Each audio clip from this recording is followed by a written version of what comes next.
You've been through recessions before. How does this one look different? Well, it's frankly too early to tell to what extent this one is different.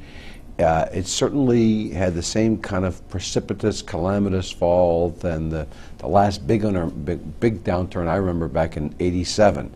So, you never know how bad things are going to get. And the one thing that concerns me particularly, though, is that if you listen to people who are smart enough to know that this calamity right now has been confined largely to the financial sector. Right. And what happens now when it spreads out to the mainstream economy?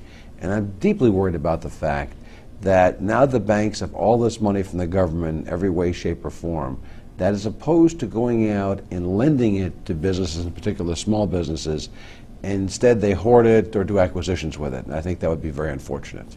I know no one can see into the future when it comes to the economy, but do you think this is going to be a long recession?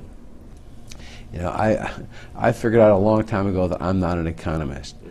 I didn't think, if you had left aside what's happened with the financial markets, I'm not sure we would have had another downturn now, because things weren't all that bad.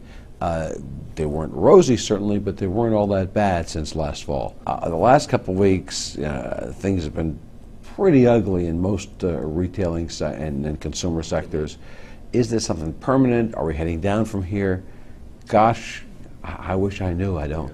And now, having said that, what happens after a new president comes in, adopts some popular policies? These things can turn around very quickly as well. So you just, I think if you're an entrepreneur, you got to plan for the worst and hope for the best.